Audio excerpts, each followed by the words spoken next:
The old storytellers of Rome used to say that the city did not fall in a single night. It was tested again and again by fire, by steel, and by fear. This is one of those moments, a moment when enemies came not to raid, not to bargain, but to destroy Rome itself. And what followed stunned the ancient world. The storm gathering beyond the frontiers, it was the late 2nd century BC, when Rome's borders stretched like a tense bowstring across Europe. To the north, beyond the Alps, the world changed. Dense forests swallowed Rome. Cold winds howled through valleys where tribal drums echoed at night. Here lived the Cimbri and Teutones, migrating warrior peoples driven south by famine, climate shifts, and pressure from other tribes. Roman writers would later call them barbarians, but that word hides the truth. They were organized, disciplined in their own way, and terrifying in number. Ancient sources claim hundreds of thousands moved together. Warriors, families, wagons, cattle, a nation on the move. "Oh, we seek land," their envoys reportedly told Roman officials. "Oh, we will take it." Rome laughed. The Senate had crushed enemies before: Carthage, Macedonia, Greece. What were wandering tribes compared to Hannibal? That arrogance would soon cost Rome dearly. Rome's first shock in 113 BC, Roman legions met the newcomers near Noreia. The outcome was humiliating. The Roman commander misjudged the enemy, the terrain, and the weather. Chaos followed. The barbarians charged down hills, shields locked, screaming war cries that echoed like thunder. Roman lines broke. Survivors staggered back south with terrifying news. Rome had been defeated, not by a great kingdom, but by migrants with spears. The Senate panicked, yet instead of learning, they repeated their mistake. Years later, in 105 BC, near Arausio, modern Orange, France, 2 Roman commanders, Quintus Servilius Scipio and Gnaeus Mallius Maximus, allowed pride and political rivalry to poison strategy. They refused to cooperate. One camp stood north of the river, the other south. The enemy watched patiently. At dawn, the Cimbri and Teutones attacked in waves. Dust darkened the sky.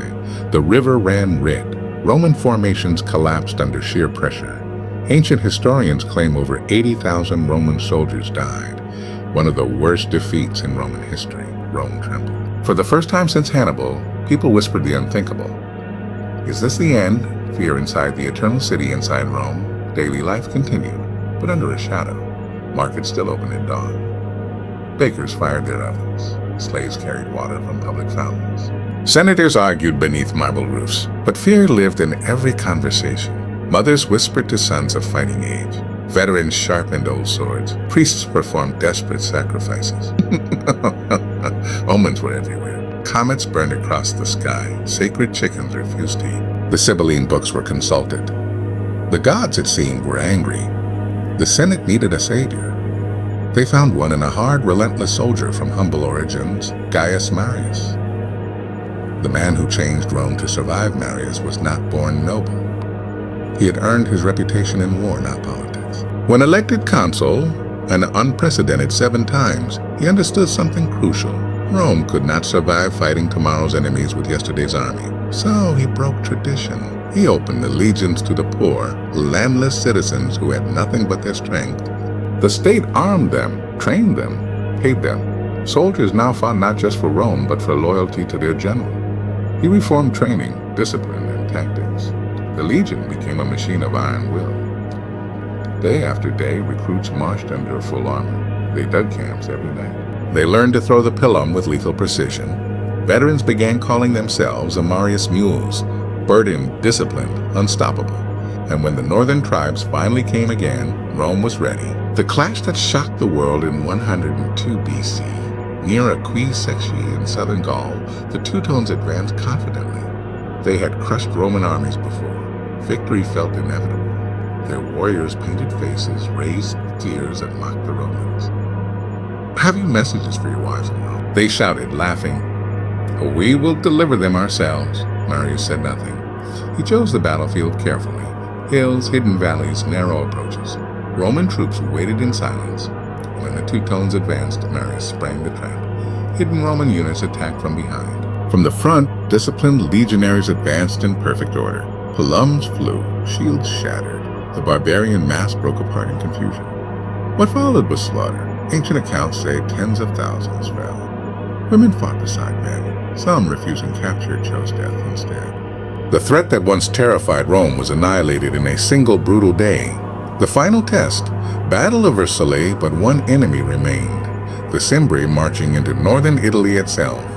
In 101 BC near Vercellae, fate was decided. The sun blazed over the plains. Dust hung thick in the air. Roman standards gleamed, the eagle watching silently. Across the field, the Cimbri formed a massive line, their king boyarchs riding forward to challenge Marius' ally, Catulus. Steel met steel. Roman discipline crushed tribal fury. Cohorts rotated smoothly. Cavalry struck flanks. The heat exhausted the northerners unused to Italy's climate. By evening, the field was carpeted with bodies. The invasion was over. Rome was saved. Aftermath. Victory that changed history, the people of Rome erupted in celebration. Temples rang with offerings. Triumphs filled the streets. Marius was hailed as the third founder of Rome. Yet history hides a darker truth. The army he created, loyal to generals more than the Republic, would one day tear Rome apart. His reforms made future men like Sulla, Pompey, and Caesar possible. The enemies who came to destroy Rome failed. But in surviving them, Rome unknowingly forged the tools of its own transformation. Closing narration, so remember this moment. When foreign armies marched to erase Rome from history. When fear ruled the streets. When defeat seemed certain. Rome did not fall. It adapted. It hardened. It changed forever, and in doing so, it shocked history.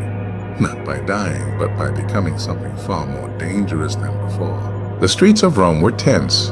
Whispers of defeat traveled faster than the winds from the north. Citizens shut windows at sunset, the flickering lamps reflecting worry on marble walls.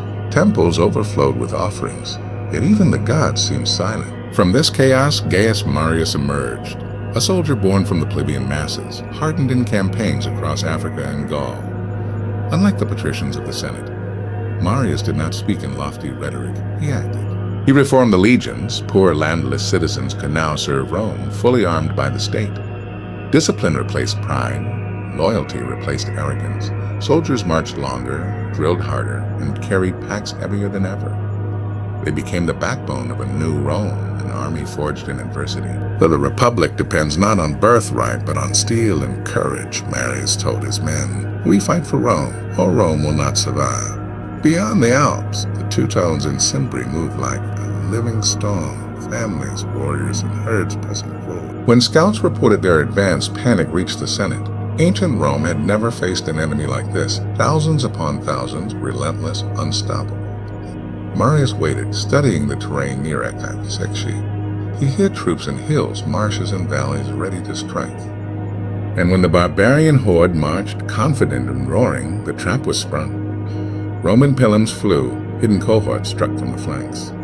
The battlefield erupted in chaos. The Teutones, previously invincible, faltered. Women and children ran, warriors fell, dust and blood mingled in the afternoon sun. By the day's end, the Romans had won a decisive victory. The Teutones were annihilated, their march of terror stopped. Rome breathed again, but the Cimbri still marched south. The final test awaited. The year was 101 BC. The Cimbri had crossed the Alps, threatening northern Italy. Rome's future teetered on a knife's edge. Citizens, priests, and senators alike watched anxiously as Marius and his co-commander, Catulus, prepared their forces at Vercellae. The plains stretched endlessly. Roman eagles gleamed in the sun. Dust rose from marching legions. Across the field, the Cimbri formed a massive wall of shields and spears, led by their towering king, boyarchs. Today, Rome falls, boyarchs bellowed, raising his sword, or we perish trying. Marius remained calm. Every cohort held its formation. Cavalry units flanked the enemy. Roman discipline clashed with Cimbri ferocity. Shields clanged, swords flashed, dust and blood stained the earth. By sunset, the battle was over. The Cimbri were crushed. Thousands lay fallen, the survivors scattered into the hills. Rome had survived, against what had seemed an unstoppable force. When the victorious legions returned, the streets of Rome erupted in celebration. Temples overflowed with thanks, trumpets blared, and the people hailed Marius as the third founder of Rome. But history carries a quiet warning.